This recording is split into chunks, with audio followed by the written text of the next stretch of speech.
Well, when the United States and Israel carried out joint strikes on Iran beginning February this year, they killed many from Iran's top military leadership over the next few weeks.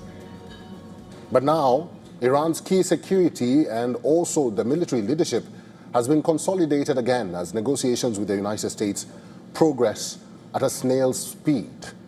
The big announcement came through a written message from Supreme Leader Mojtaba Khamenei, which was then read out by the country's state media. A total of 6 appointments were announced on Monday this week across the IRGC and Iran's armed forces. Now, the 2 biggest announcements have been of the chiefs for IRGC and the Iranian army. Brigadier General Ahmad Wahidi's role has been formally announced as the Commander-in-Chief of the Revolutionary Guard Corps. As far as Iranian armed forces are concerned, Ali Abdullahi has been appointed as the Chief of Staff. Senior IRGC Commander Mustafa Izzadi has been given the role of Deputy Commander-in-Chief of the IRGC. On the other hand, Brigadier General Qmas Haydari will serve as a deputy to Ali Abdullahi. Even the Basij paramilitary force, which is a branch of the IRGC, has a new leader in Hossein Taib. Taib has been a senior IRGC commander for years and previously headed the intelligence organization of the IRGC. Mojtaba Khamenei also formally appointed Ali Azmei as IRGC Navy commander. Now, these announcements come a day after Iran appointed Mohsen Rezaei as the new security chief. Rezai has been a wartime commander and a long-time political insider for the Supreme Leader and the core circle of Shia clerics leading Iran's Islamist Republic. But he's never held any public office, despite contesting and losing in presidential elections 4 times. Mohsen Rezaei was Commander-in-Chief of the IRGC for 16 years, which, remember, overlap with the period of war between Iran and Iraq. He is, in fact, the longest-serving IRGC commander who has survived several wars and led the intelligence unit of the IRGC after the Islamic Revolution of 1979. This very public declaration of change in leadership coincides with an open war, long drawn-out negotiations with the U.S. and negotiations with Oman over the Strait of Hormuz.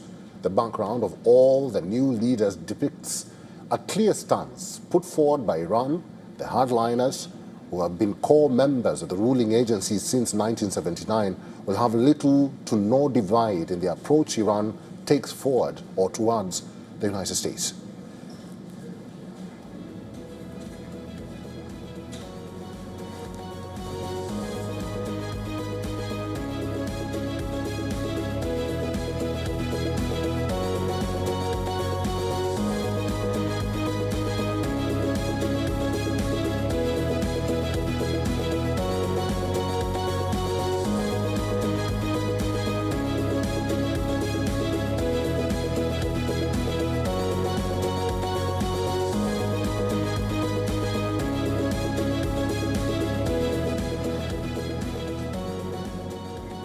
Well, Shreya, let's take this forward because the IRGC is now becoming a dominant force in Iran and the president is being put in the back burner. Let's discuss this. Dr. Sayed Emamian is an assistant professor at Tehran Polytechnic, founder and former director of the governance and policy think tank, is now joining us live from Tehran. Emamian, thank you very much for making time for us and welcome to the broadcast. What's the messaging here by the IRGC? Remember, the president has been put in the back burner, so to speak. Thanks for inviting me. First of all, I think the main message is that the governance and military resilience of Iran. And you know that Iran has been the target of the most advanced, technologically advanced, and also very superpower-based unprovoked war in last year, at least twice.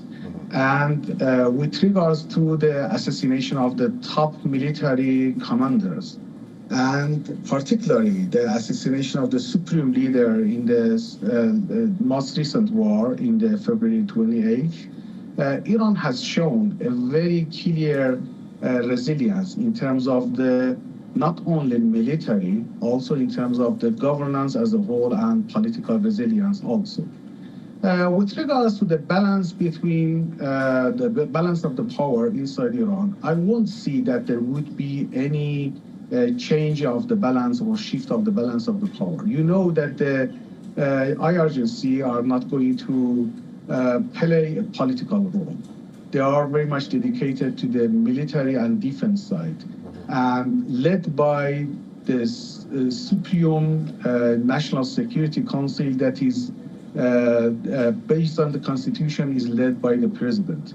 And you know that the head of the Secretary of the National Security Council, that now is General Rezai, has been appointed by the President himself. So I won't see any shift, any political shift in terms of the balance of the domestic politics inside Iran, but it shows mainly reviving of the normality in the military chain, and also, again, as I said, another message, the most important message, is the political governance and military resilience of the Iranian, a very multi-layered, complex system that is working now and has been proved in the last few rounds of the war.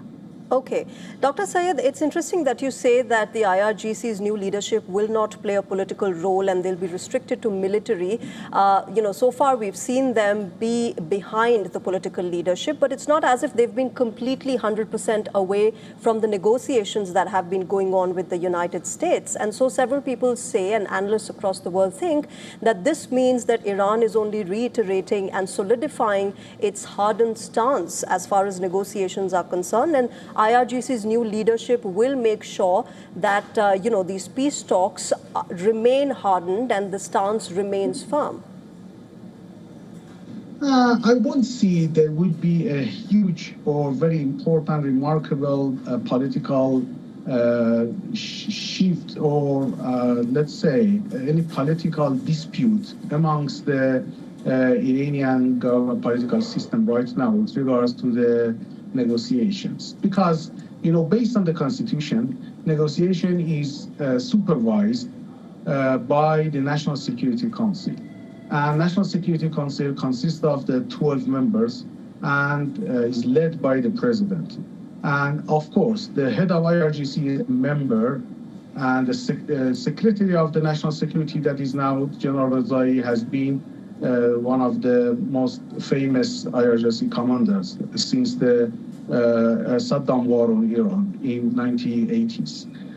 But at the end of the day, the balance of the National Security Council is very much in favor of the political part of the system, and is led by the President. And you know that most of the people that have now been announced as their new positions, they have been in charge as acting person since the February 28th, because the main commanders were assassinated in the first day by the Israelis and American unprovoked war in Iran. Dr. Sayed, very quickly and finally, I just want to know from you, has the role of the military in Iran been lost, or what happens to the military in Iran? Of course, military presence of the Iranians, and particularly the military performance of the Iranian system, has been proved much more efficient than what expected before.